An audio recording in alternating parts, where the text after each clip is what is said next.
Thanks for tuning in to more NASCAR talk on Prime Sports Network. Greg DePalma here with CJ Radoon of RotoWire.com as the NASCAR Cup Series makes their way to Texas, the Grand Prix, and a brand new race course. Should be a lot of fun, CJ, and we're going to actually take a look at the race course in a little bit, but the unknown, sort of like what we dealt with earlier this year with the Bristol Dirt Race. Have a really hard time when I think about who to pick this week, obviously, because it's such a unique racetrack. Obviously, the cars have never been here before, did a tire test, but I guess the good thing going into this weekend is that we do get practice and qualifying. Yes. So by the time we get to Sunday, we should have a pretty good idea as to who is fast, and that, you got to take some flyers, I guess, if you're picking drivers before then. As far as last week, and by the way, we do have the Monster Mile. And what is his name? Is his name Miles? Miles the Monster. Okay, yes, that's real inventive. But Miles is just going to hang out with us the rest of the year. We just decided we weren't going to give him back. And so last week, Eric was really in a great position to win the race with all of his drivers. Chase Elliot, Logano, Byron, Hamlin, even Reddick, they were all in the top 10 on his fantasy team. But Alex Bowman came through again, and you were the only one to correctly put Alex Bowman on your picks of the week last week. And we talked about his history at the track, CJ, and that he actually, he had a pretty good history coming into the race last week. But still, it wasn't like he was impressing with a lot of laps led during that stretch, and now he's got this weird stretch of like 7 races where he's only had like 2 top 15s, and they just both happen to be wins. Yeah, it was definitely an odd one. This isn't the one where we talked about earlier in the season where somebody stole a win. He definitely got out front and got off pit road first. Really, that was the key, and that gave him the track position that he needed to be able to have that restart and then pull away.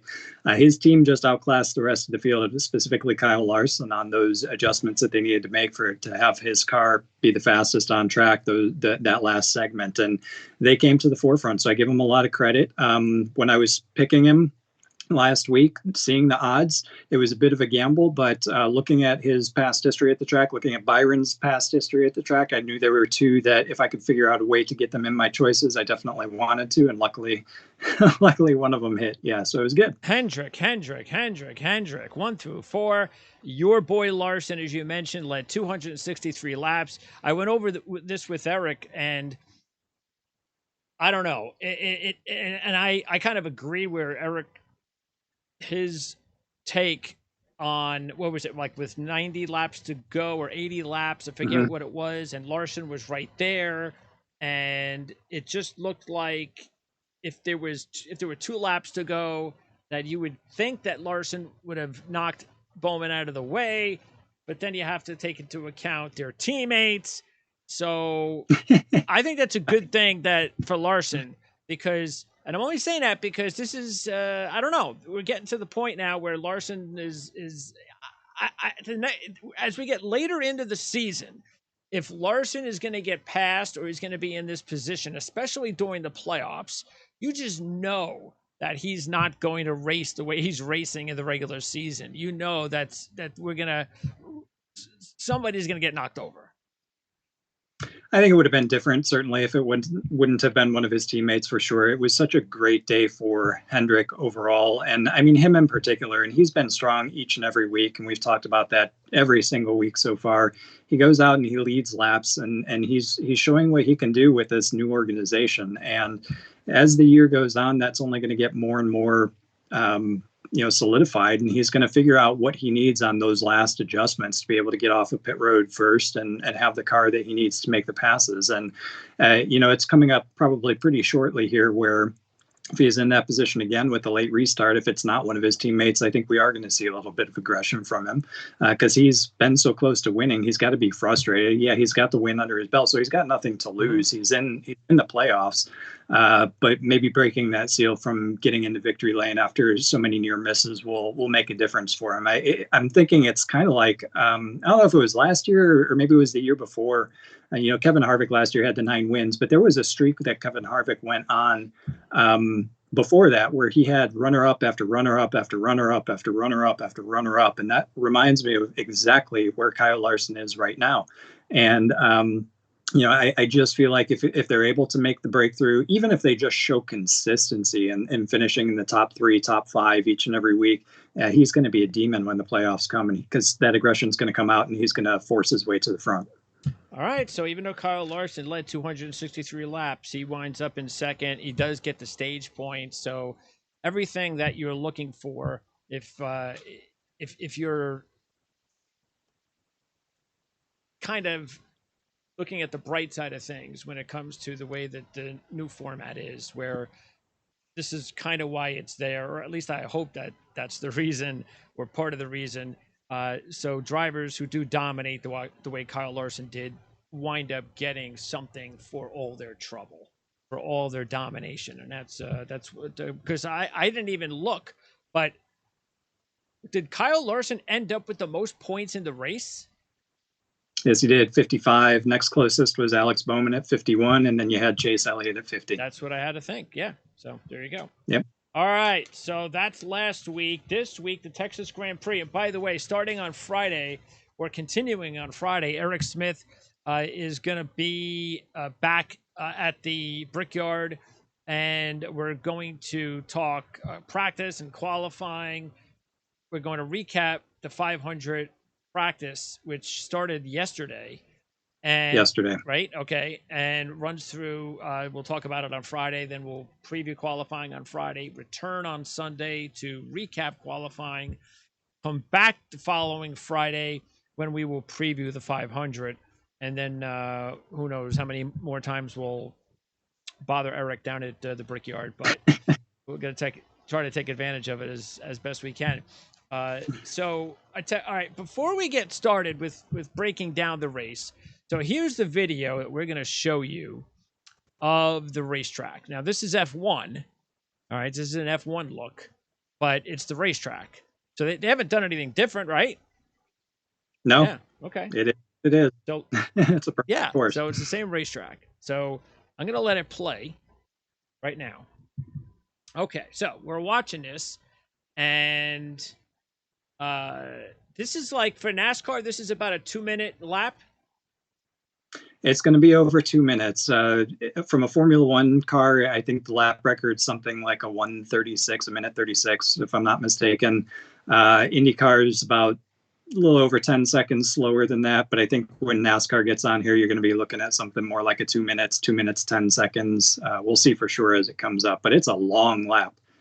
3.4 miles, 20 turns, a lot of switchbacks here through the S's. And all of these corners are actually modeled after famous corners in famous racetracks all over the world too. So these are similar corners that you would expect if you go to Monza or Hockenheim in Germany and all those other famous racetracks that Formula One typically visits, but NASCAR does not. Yeah, and from what I'm gathering, when you hear some of the, and I think I think it was because the Indy cars, they race here too, right? IndyCar races here as well. I think I was listening to them, and they were talking about how it's very important because it's such a hard track on the car, because like you're talking of 20 turns as you mentioned, and also you have the high speed and the low speed corners, and all of those turns, that it's a real, not only is it, well, because it's tough on the race car, it's an important race for the engineer. And how does that translate to NASCAR? Does the crew chief really come in here, or is there the engineer in NASCAR as well? How does that, because as we're handicapping the race, should we be looking at who's got the better crew chief, who has the better this or that outside of the driver? Absolutely. This course is going to put so much emphasis on your ability to set the car up perfectly to be able to be fast through all parts.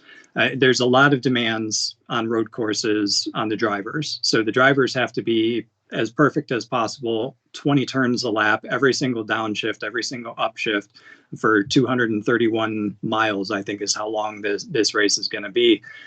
So the drivers have to be perfect, but you notice the elevation changes as well. So there are a lot of off-camber downhill braking areas that are going to be really tough on equipment. So you're going to see a lot of guys that misjudge the braking points, bang into somebody else. They're going to overheat their brakes. You've got the long straightaways. This coming up into the first turn, you saw the hill upwards, so that'll help them in braking. But I think that's the only spot where the elevation will actually help them in terms of saving their equipment. Everywhere else, it's going to be brutal on the brakes. So I think your engineer, your ability, your crew chief's ability to be able to make the right decisions on the adjustments that you make throughout the weekend, but most importantly during the race, are going to give you speed where you need it, whether it's passing somebody through the S's or outbraking somebody into one of those really sharp corners at the end of those long straights. So I really do think this is going to have a big emphasis on the crew chief and the team's ability to set up the car. Okay, and what about the difference? Do we have like a main difference between what we're used to from the F1 series or the Indy series to NASCAR? Like we get these bigger stock cars out there. What kind of differences are we going to see? Are we going to see more wrecks? Are we going to see less wrecks? Are we going to, what's the deal here? What do you think? Is this just a guessing game? I think we'll see more wrecks for sure. I think they're going to be wrecks with each other, though. I don't think anybody is necessarily going to blow a turn so badly that they end up crashing in the course. This has got a lot of runoff room. So people are going to be making a lot of mistakes in their turn-in entry points. They're going to miss the apexes. They're going to miss the braking points as they try to battle each other and make passes coming into these turns. So you're going to see people overshoot and go off track. And then the person that stayed on track is going to, pass them right back and get them through. I think where we're going to see crashes is when exactly as that somebody's braking earlier and the person behind didn't expect it. And you get somebody that plows into their rear. I think also, like we talked about with Kyle Larson, if we get to a point where we're at the end of the race and it's coming down to a win, I think we're going to see a lot of ability to use the chrome horn and people knocking each other out of the way to be able to get there. It's going to remind me, or I'm anticipating, I should say, like the S's through Sears Point, like the back half of Sears Point, and then the rest of it, the long flowing portions, a lot like Watkins Glen. So it's kind of a combination of those two tracks, which obviously we're used to in NASCAR. Okay. Well, taking a look at the picks, look, Chase Elliott, we knew he was going to be the favorite. I'm kind of surprised he's 2-1. I had two options. I was either going to go all in and put it all on Chase Elliott or, try to just at least get my money back with him. So I ended up choosing option B, but I was very close to just saying, everything on Elliott. Yeah. And I could see that being the case, but it's like, couple things. When you get down to 2-1, if he would have won at this track last year, I would have done exactly what you just thought about. I would have been up all 100 this week on Chase Elliott. I'm in. But the fact that he's never driven on this racetrack before, I know it's not like the Bristol dirt race, but in a way it is because no one's ever raced here before. So it's like a little bit of an unknown, and I don't think anybody knows what's going to happen. And we all kind of thought in that Bristol dirt race, it's going to be Larson and he's going to run away with it. And then you got Bell, and then they wind up wrecking each other. So that's the approach I decided to take this week, is that I was either going to go all in on Elliott or I was going to be the complete opposite. And I was just going to not go with the two favorites and hope that something happens to them because of some weird situation that nobody's even thinking about, like at Bristol. But both of you guys wisely went with Elliott and Truex, and you both went heavier with Chase Elliott, and really are looking like this week is more of you just want to kind of get your money back and make a couple of bucks.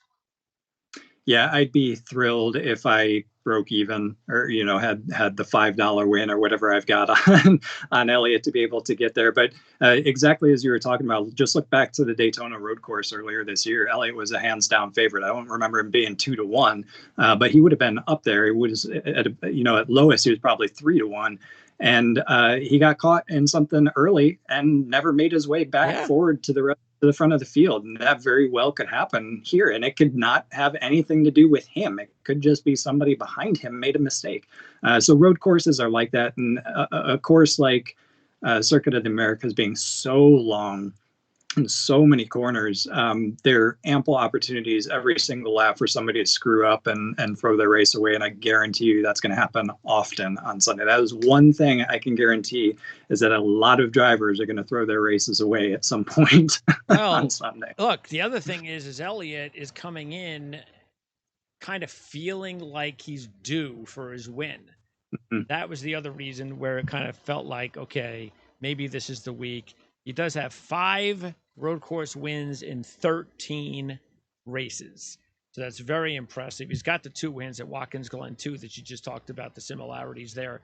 Truex, meanwhile, has 4 career wins on the road courses, 4 combined at Sonoma, Watkins Glen. So that bodes well for Truex, and he's more than double Elliot. And that was also tempting.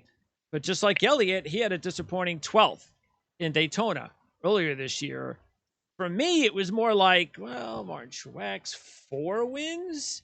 The rest of the field, I don't know. Maybe it could happen. But I was also thinking about that as well. Maybe I won't go all in on Truex. Maybe I'll go all in on Elliot. Maybe I'll go all in on Truex and get double my money. And you could do that, and I think you would not be considered wrong. Absolutely not a bad play either. I mean, if you look at the driver ratings, which take into account top 5s, top 10s, fastest laps, average position moving forward, all those types of factors go into creating a driver rating. If you look at the driver rating, career driver rating for road courses, the 2 highest are Elliott and Truex. Truex has got 9 official races. Elliott's got 9. Elliott's driver rating is 125.7. Truex is 120.6. The next highest is Kevin Harvick at 100. So those 2 guys clearly have distinguished themselves on the road courses, and with good reason. That's why they're the favorites going into this weekend. Very big unknown given the track and everything. But if you're going to go road course racing in NASCAR Cup, you're going to want to look at those 2 guys without a doubt. Harvick could be the sleeper in there, though. But it's been a while for him, so. Well, I was the only one that took Harvick. Yep. And he is like Elliott. He's close to picking up his first win. He's been 6th or better in 4 straight. He was 6th at Daytona's road course this year. He does have a win each at Sonoma and Watkins Glen. Those were his 2 road course wins. So, yeah, I kind of felt, look, I'm getting 14-1 on Harvick with all of that combined. And if either of the 2 favorites don't win, then Harvick is definitely going to be there, you would think, as one of the top options. And so I figured, why not go with Harvick? And he was one of several drivers at 14-1. And matter of fact, I took 2 of those drivers, Kyle and Harvick. Eric took Kyle Busch and Kyle Larson. And you take a look at Kyle Busch, and I was kind of, I didn't go as all in as I did last week on Kyle, but he's got 4 wins, 2 each at Sonoma, Watkins Glen, and he's 14-1. He's too good of a road course driver to be 14-1. Larson, I don't see any reason to take Larson. So, this is probably one of those where Eric will win this week by taking Larson. Because he has 2 top 10s and 1 top 5 in 15 road course races. I know he's in a new car. I know he's in the Chevy and the Hendrick, and I get that. But he was 30th this year at the Daytona road course. And Byron, none of us took Byron at 14-1. He was 33rd at the road course at Daytona. Since then, he's got 11 straight top 10s. Yeah, out of that whole bunch, Larson clearly is not the way to go. I agree. Yeah, he's in Hendrick cars, but he's not the greatest road course driver in the world. He's not bad, but he's not Chase Elliott, and he's not Truex. My only issue with Harvick, like I said, is it's been a while for him on a road course. The last time he finished in the top 5 was 2019 on the Charlotte Roval. Last time he finished in the top 3 was 2018 at Sonoma, and his last win was 2017 at Sonoma. So it's been a few seasons for him to be able to really show what he can do on a road course. Not to say that he can't easily come out and do that on Sunday, because I think he'll be very good. Certainly a top 10 kind of guy. Of the remaining guys, though, they were both on my list, and ones that I wish, if Elliot would have been a little bit less or a little bit more reasonably priced, I would have definitely gone with. I mean, Byron has proven himself to be extremely capable on the road courses, and also extremely underrated every single week so far this season. Absolutely. And then Kyle Busch with the 2 wins at, like you said, 2 wins each on each of the road courses that we visit, that I think this track is most going to mirror. He was absolutely on my list to see if I could figure out a way to get him in. Who would you have gone with out of the 14-1 shots? Number 1. Probably Kyle Busch, to be honest with you. Okay. Yeah, I might have done the same, but the only reason that I kind of slid towards Harvick more was just maybe he's overdue. And he was 6th earlier this year. He is overdue. That is true. Hamlin, that's the other driver you went with. I also put money on Denny Hamlin. So we both went with Denny Hamlin. 3rd at Daytona earlier this year. He has just 1 win on the road course. That was at Watkins Glen. Meanwhile, I also went with Blaney at 10-1. Hamlin, meanwhile, was 3rd at Daytona earlier this year. And Blaney's got the win in Charlotte. And Blaney has been 12th or better in 9 of his last 10 races this season. 15th at Daytona earlier this year. Those are a couple of pretty good bargains, potentially. Hamlin at 8-1 and Blaney at 10-1. Yeah, definitely went with Hamlin here. He's only got the 1 road course win, but like you said, 3rd place at the road course earlier this year. He was 2nd at the Daytona road course last year. So he's got a handful of top 3s, top 5s in recent road course races, and he's always consistently in the top 5 at road courses. So he's consistently there. It's been all the way back since I think like 2015 or so that he's not been a consistent top 10 kind of guy at these courses. So he's definitely one that you've got to keep in mind. And I think that the main reason I went with him is just like you said with Harvick, he's overdue. He's been quite quick this season. He hasn't been the victory lane yet. Certainly deserves to be. He had a string of really great top finishes to kick off the season, lead the points, etc. But just hasn't gotten his way into victory lane. And I think that a road course is certainly something that could do that for him. So I could see him getting in there and getting it done this weekend. For me, Blaney is also a very competent road course racer. He should be finishing or should be fighting around the top 10 without a doubt. And if things go his way, obviously he's got and shown the ability to win on these types of courses. But for me, I just think that he kind of needs help. He can't control it on his own like a Truex or an Elliot can on these types of courses. He puts himself in position to win, but he needs that caution. He needs that extra thing outside of his control to help him get it there. And obviously it was the contact between Johnson and Truex that gave him the win on the Charlotte Roval. All right. Meanwhile, at the other Penske drivers besides Blaney, you got Logano and Keselowski. And actually, Logano is the driver that will make the most money for me this week if he wins. He's 16-1. He was 2nd at Daytona. He has 4 top 5s and a win in his road course career. The win coming at Watkins Glen. And let's keep in mind, he won the other mystery race of the season, the Bristol Dirt Race. So I figured, he's been okay on the road courses. He won the mystery race. 16-1 is a big number. He had a big number, even bigger than that when he won the Bristol race.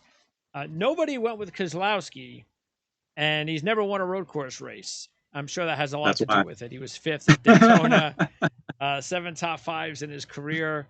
And then there's a big rumor about Brad Keselowski leaving Penske at the end of the year. Yeah, rumor has it that he's got the ability to go. Actually, rumor suggests that it's already a done deal. Wow. the ability to go over to Roush and take over the number 6 car, and in fact be a part owner in that organization.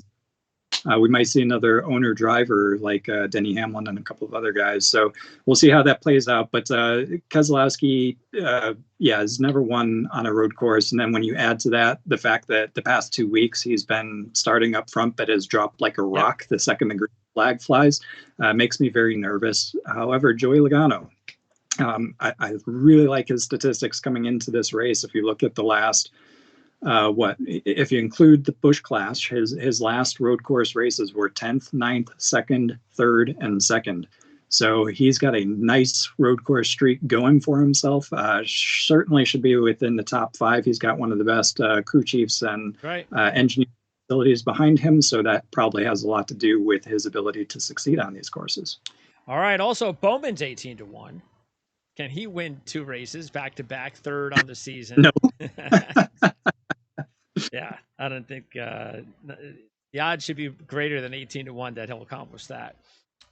Christopher Bell is 20-1 after the win in Daytona, and Eric decided to put a few bucks on Bell at 20-1.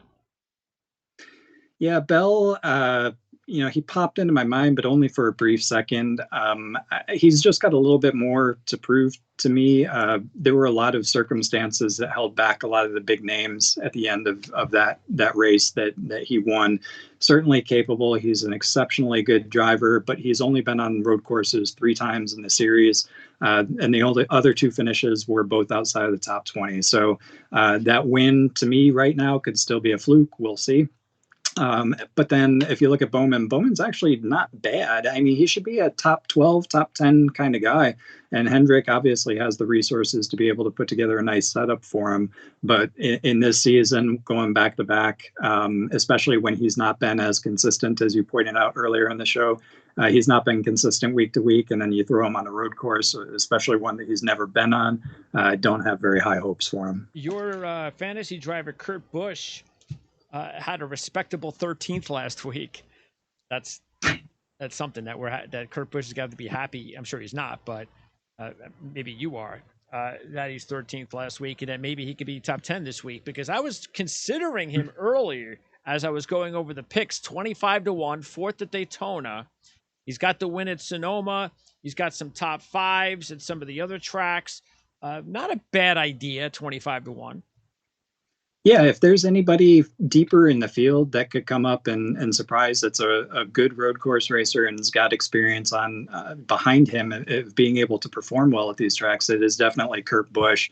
And who knows, maybe that little bit of luck that he had in finally getting a good finish last week will serve him well. He's got a win back at Sonoma. That was all the way in 2011, but he was 4th on the road course at Daytona earlier this year. And then prior to that, he was 4th on the Charlotte Roval as well. So he's a guy that can get it done on the road courses.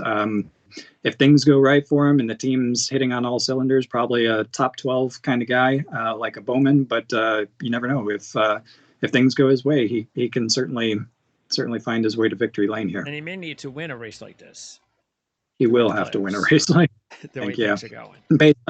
Based on the way things are going, I think unless they fix it immediately, I think he's one of those ones that is probably staring down a playoff spot with a win being a necessity at this point. All right, now as far as the really deep long shots, I went with Buescher at 66-1 just because he just keeps showing up, and he was 11th this year at Daytona. Meanwhile, McDowell, Eric put a couple of bucks there, so can't tell you why he did that. I'm not Eric. You know why Eric would put a couple of bucks on McDowell? Yeah, he was 8th at the Daytona road course and 10th at the Daytona road course the year before, and 12th at Roval before that. So McDowell actually can... 2 wins on the season for McDowell. Come on. He can punch above his weight. The reality is he's not gonna How crazy would that be? Wow. Then would absolutely need a win. Yeah. Meanwhile, we both took Suarez and Briscoe, Eric and I, at 125-1. And, Briscoe, your fantasy driver, who hasn't really had a great season, but he's been okay. he won the Xfinity Charlotte race and actually did well in all 3 Xfinity Charlotte races. Meanwhile, Suarez, 9th last week, has 2 top 5s in 3 Watkins Glen races. And keep in mind, he had that really strong race on the other unknown, the Bristol Dirt Race this season. So I can tell you why I went with Briscoe and Suarez. Coincidentally, Eric put $1 each on those guys. I put a little bit more. I invested 6 total between the 2 of them. Yeah, without a doubt, I would have gone with Suarez. Like you said, a pair of top 5s on road courses, both at Watkins Glen. He's starting to find traction with this team every week. It's not just an anomaly now. He's showing consistency, and the team has shown, despite the fact that it's brand new, that they've got speed and they can come up and compete. And it's about time that Suarez is finally in a position. Never thought it would happen with a new team, but it's about time that he's in a position where he can truly, come up and get some good results. Briscoe, for me, just great in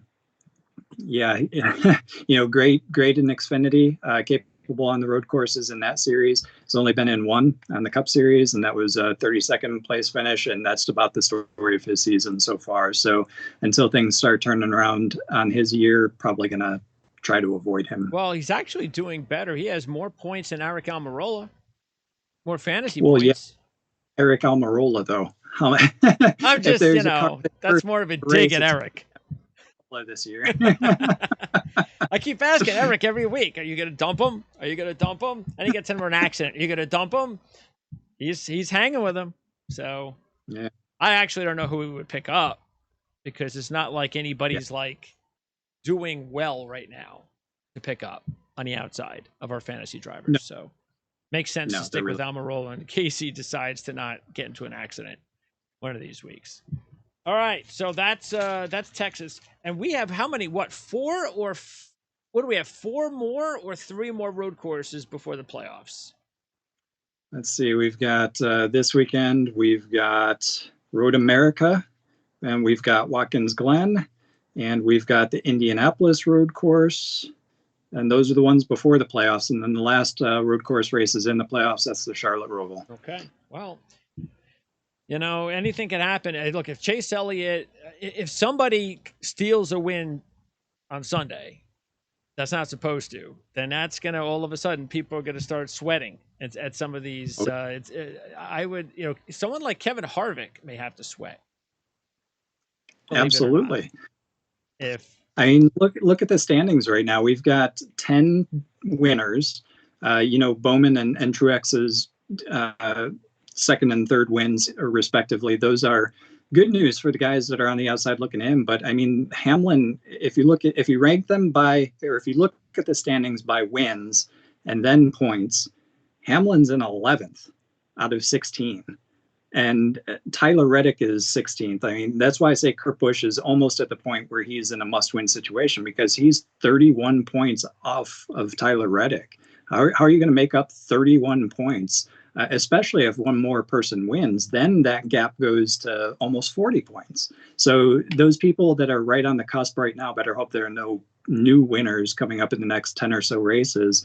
And then, Hamlin, Harvick, Hamlin better off, Elliot better off, but Harvick on down, Dillon, Buescher, Reddick, they're not safe by any stretch of the imagination. So honestly, I kind of hope we do see a shock winner and a new winner this weekend, just so we can make it exciting. Exactly right. Make the last few weeks exciting. All right. So what are you going to work on for RotoWire this weekend? We got all the NASCAR series in action this weekend. So we've got Trucks, Xfinity, and Cup. We'll have fantasy previews up on rotowire.com on Friday. And then for the race on Sunday, we'll have our recap probably up on Monday at rotowire.com. All right, CJ, appreciate it. And again, we'll be back on Friday talking Indianapolis 500 with Eric Smith from racereviewonline.net. But for CJ Radoon at rotowire.com, I'm Greg DePalma. We'll see you next time here on Prime Sports NASCAR.